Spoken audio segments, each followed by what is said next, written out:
Halo semuanya, kembali lagi dengan saya Meli Auli Andani dari kelas Manajemen 21F.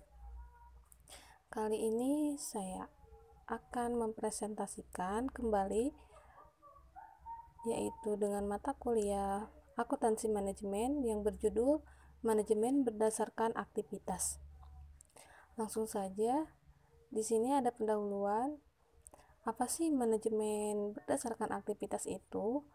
Manajemen berdasarkan aktivitas atau Activity Based Management merupakan suatu metode pengelolaan aktivitas yang bertujuan untuk menambah nilai produk atau jasa yang dihasilkan oleh perusahaan. Fokus metode ini adalah pada aktivitas yang berhubungan dengan produk baik yang bersifat operasional maupun strategis.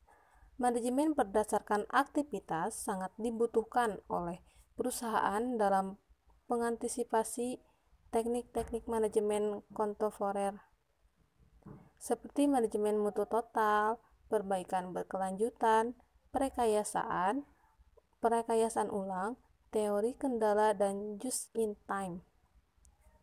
Kemudian ada juga definisi manajemen berdasarkan aktivitas. Nah, manajemen berdasarkan aktivitas atau activity based management dapat juga didefinisikan sebagai suatu disiplin, sistem yang luas, dan pendekatan yang terintegrasi yang memusatkan perhatian manajemen pada aktivitas-aktivitas yang ada dalam perusahaan yang berhubungan dengan proses produksi dengan tujuan untuk meningkatkan nilai yang diterima oleh konsumen dan laba yang diperoleh dari penyediaan nilai tersebut. Kemudian ada dimensi manajemen berdasarkan aktivitas. Nah, ada juga kegiatan pada dimensi operasional atau biaya adalah kegiatan yang berhubungan dengan manajemen berdasarkan aktivitas yang berupa. Yang pertama ada mendefinisikan aktivitas. Full biaya, aktivitas, dan pengukuran aktivitas. Langkah ini merupakan langkah awal yang sangat berpengaruh ke depan. Kalau salah dalam langkah ini, maka akan ada kemungkinan terjadi kesalahan pada langkah berikutnya. Langkah ini adalah mengidentifikasi apa saja aktivitas-aktivitas yang berhubungan dengan produk yang dihasilkan, menentukan poolnya, dan menetapkan pengukurannya. Yang kedua ada membebankan biaya ke pool aktivitas. Pool aktivitas dapat berupa pesanan pelanggan, desain produk, ukuran order, hubungan pelanggan, atau lainnya. Pool ini bisa berbeda di setiap perusahaan. Yang ketiga, menghitung tarif aktivitas. Langkah ini dilakukan dengan cara membagi total biaya dengan total aktivitas. Yang keempat, membebankan biaya ke objek biaya menggunakan tarif aktivitas dan ukuran aktivitas. Langkah ini dilakukan setelah menghitung tarif dengan cara mengalihkan tarif dengan objek biaya. Dan yang terakhir ada menyiapkan laporan manajemen. Langkah ini merupakan langkah terakhir untuk dapat dijadikan dasar dalam pengambilan keputusan selanjutnya. Nah, selanjutnya ada kegiatan pada dimensi strategi atau proses, yaitu ada yang pertama, menganalisis pemicu-pemicu biaya. Pada langkah ini dilakukan identifikasi faktor-faktor yang menyebabkan terjadi aktivitas atau menjelaskan mengapa biaya terjadi, faktor apa saja yang memicunya. Dan yang kedua, mengidentifikasi aktivitas. Pada langkah ini akan diidentifikasi dan menilai aktivitas-aktivitas apa saja yang akan dilakukan. Yang ketiga, menganalisis kinerja. Pada langkah ini melakukan analisis kinerja untuk melihat seberapa baik kinerjanya. Langsung saja di sini ada model analisis manajemen berdasarkan aktivitas dimensi. Bisa dilihat pada bagian berikut. Selanjutnya ada keterkaitan manajemen. Selanjutnya di sini ada biaya berdasarkan aktivitas, merupakan bagian dari manajemen berdasarkan aktivitas yang digunakan dalam hal-hal berikut. Yang pertama ada mendesain produk atau jasa untuk memenuhi kebutuhan dan keinginan konsumen dan mampu menghasilkan laba yang besar.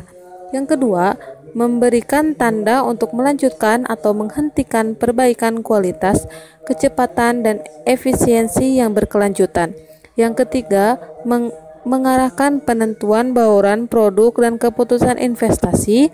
Yang keempat, memilih pemasok. Yang kelima, negosiasi produk, fitur, kualitas, dan layanan untuk konsumen.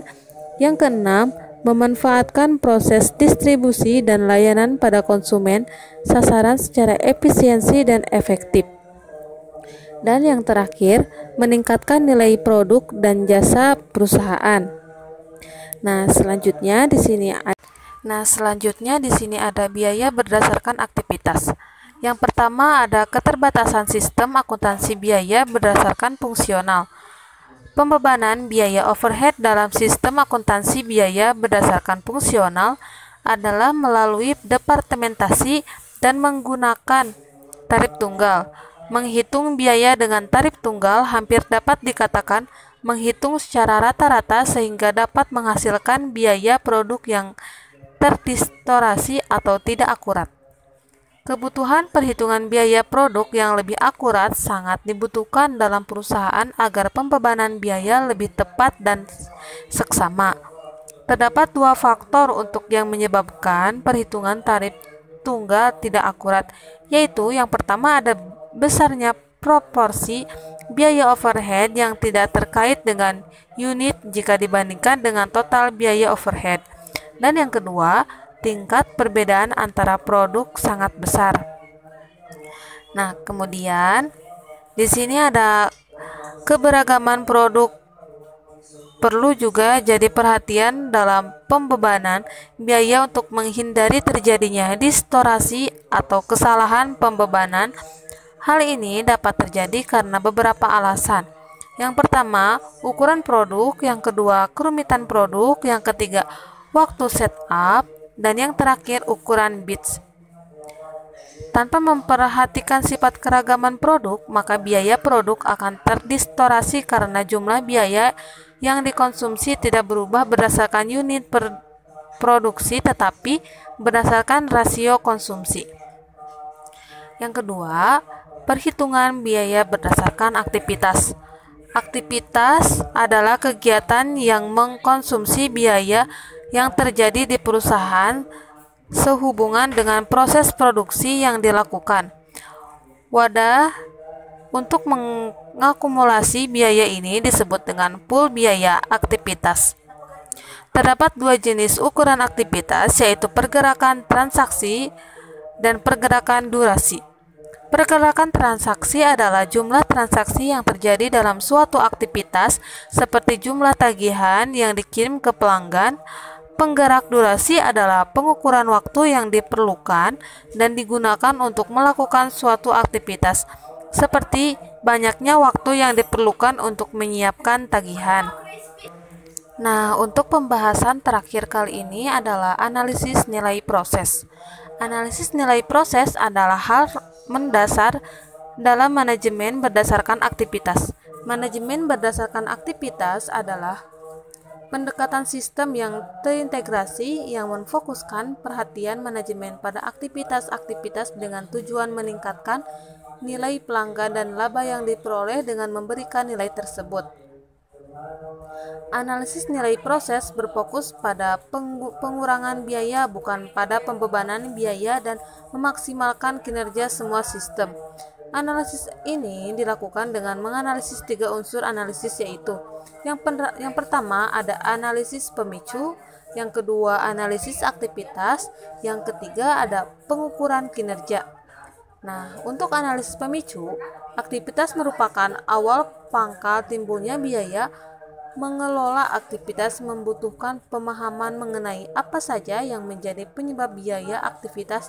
Jadi, aktivitas yang terjadi haruslah benar-benar aktivitas yang ada hubungannya dengan proses produksi. Nah, untuk yang kedua ada analisis aktivitas. Hal terpenting dalam analisis nilai proses adalah analisis aktivitas. Analisis aktivitas adalah suatu proses mengidentifikasi, mengurangi, dan mengevaluasi aktivitas-aktivitas yang ada dalam perusahaan. Aktivitas-aktivitas yang dianalisis adalah: yang pertama adalah aktivitas-aktivitas apa saja yang dilakukan. Yang kedua, berapa jumlah orang yang melakukan aktivitas. Yang ketiga, berapa jumlah waktu dan sumber daya yang diperlukan untuk melaksanakan aktivitas tersebut. Dan yang terakhir ada penaksiran nilai dari aktivitas ke perusahaan dan rekomendasi untuk memilih dan hanya mempertahankan aktivitas-aktivitas yang bernilai tambahan. Nah, dan yang terakhir di sini ada pengukuran kinerja. Pengukuran kinerja dilakukan untuk mengetahui seberapa baik sebuah aktivitas telah berjalan melalui efisiensinya, waktu yang dikonsumsinya, dan kualitas produk yang dihasilkan. Ada pengukuran kinerja dapat dilakukan dengan 3 alat ukur, yaitu efisiensi, waktu, dan kualitas. Di sini, efisiensi adalah alat ukur yang melihat pada hubungan antara input dan output. Waktu adalah waktu yang diperlukan untuk melakukan suatu kegiatan. Dan yang terakhir ada kualitas. Kualitas adalah kondisi produk yang dihasilkan yang memenuhi syarat yang telah ditetapkan sejak awal. Menghasilkan produk yang tidak sesuai standar sangat dihindari, seperti produk rusak dan produk cacat. Aktivitas terkait dengan kualitas adalah: yang pertama ada biaya pencegahan, yang kedua biaya penilaian, yang ketiga biaya kegagalan internal, dan yang terakhir ada biaya kegagalan eksternal. Nah, kesimpulan dari materi ini adalah manajemen berdasarkan aktivitas atau disebut juga dengan activity based management adalah pendekatan yang luas dan terpadu memfokuskan perhatian manajemen pada aktivitas-aktivitas yang dalam perusahaan dengan tujuan perbaikan nilai pelanggan dan laba yang dicapai dengan menyediakan produk yang bernilai. Nah, segitu saja yang dapat saya sampaikan. Sampai bertemu di sesi selanjutnya. Terima kasih banyak.